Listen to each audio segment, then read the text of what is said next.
I'm Assistant Sheriff Tim Kelly. I'm here today to provide you with the details of the officer-involved shooting that occurred last Wednesday night, October 11th, in the northeast part of our valley. I'm joined here today by Deputy Chief Brett Zimmerman, who oversees the Community Policing Division, and Captain Jim LaRochelle, who is the Bureau Commander of Northeast Area Command. I will not be answering any questions regarding the 1 October Strip incident. This OIS was a keep the peace call where our officers were standing by as a victim of domestic violence was attempting to retrieve her personal property, which I will detail in a few moments. Keep the peace calls are a common type of call we get, and we encourage citizens, particularly those that are victims of domestic violence, to call police so we can hopefully prevent any acts of violence while also protecting those involved, as was the case in this incident. This OIS number 19 for the year and non-fatal number 11, same time last year, OIS number 6, non-fatal number 4. Date and time of the call was October 11, 2017 at 6:41 p.m. Keep the peace. Location of the OIS was 39 Moonlight Drive near Charleston and Lamb. You can see an overview of the scene to my left. Shots fired at approximately 8:34 p.m. Involved officer was Officer Julian Pappas. He is 28 years old and has been with the LVMPD for 3 years. He is assigned to the Community Policing Division at Northeast Area Command. In this incident, he was armed with a Smith & Wesson M&P 9mm handgun equipped with a tactical light. The investigation revealed Officer Pappas fired 5 rounds from his handgun during this incident. Officer Pappas was wearing a body-worn camera during this incident, and I will show you a video at the conclusion of my remarks. The suspect, Vaughn C. Morrow, goes by Charles. He is 35 years old, white male adult, 5'6", 130 pounds. Muriel is pictured to my left.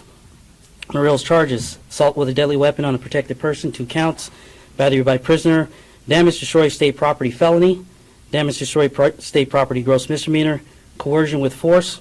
This charge stems from a domestic violence incident that occurred the day prior, which I will detail in a moment.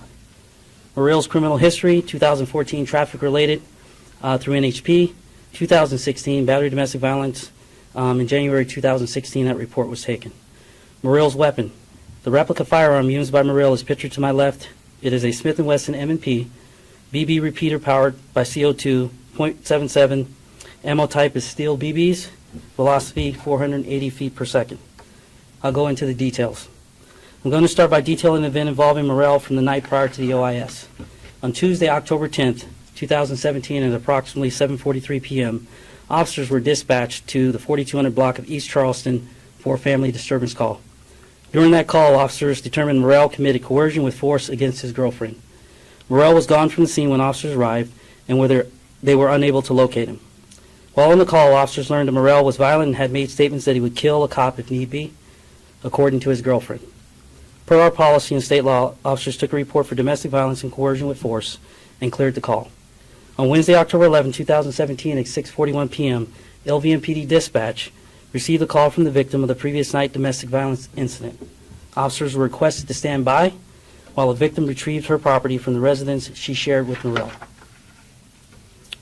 At approximately 7:44 p.m., officers went to the front door of the residence. While officers were at the door, Muriel started talking to the officers through a ring door surveillance system. Muriel was belligerent and began threatening violence towards officers, saying he would kill them. Officers determined Muriel was not at their location, but rather at a different location, using his cell phone to watch officers and yell at them while they assisted the female victim. Officers on scene requested additional officers and cleared the inside of the residence at approximately 8 p.m., confirming Muriel was not there. The victim then began retrieving her property. At approximately 8:32 p.m., Muriel returned to the residence driving his truck. Muriel rammed his truck into the rear of an unoccupied patrol vehicle that was parked out front. Per witness, Muriel exited his truck and she observed him holding a firearm and also believed he fired rounds at the patrol car. Muriel then walked over to another unoccupied patrol car and kicked the driver's side door, causing a dent. He also used the butt of the replica firearm he had to strike the driver's side window. Officers inside the residence with the victim did not hear Muriel's actions as the door was closed. Being unaware of Muriel's arrival back to the residence, Officer Pappas opened the front door, escorted the victim out of the residence. The moment Officer Pappas opened the door, Muriel appeared holding the replica firearm and charged at Officer Pappas, yelling, "Die!" Officer Pappas, observing a firearm pointing at his head, immediately drew his firearm and fired 5 rounds at Muriel, striking him once. Officer Pappas and his partner broadcast shots fired. At approximately 8:34 p.m., an additional officer were dispatched back to the residence along with medical personnel. Another officer arrived and took Morrell into custody. As Morrell was being prepared for transport to the hospital, he punched the Las Vegas Fire and Rescue firefighter in the face because he thought the firefighter was a police officer. This resulted in battery by prisoner charge against Morrell that I mentioned earlier in my statement. Morrell was transported to UMC and treated for his injuries. He underwent surgery, and they were determined to be non-life threatening.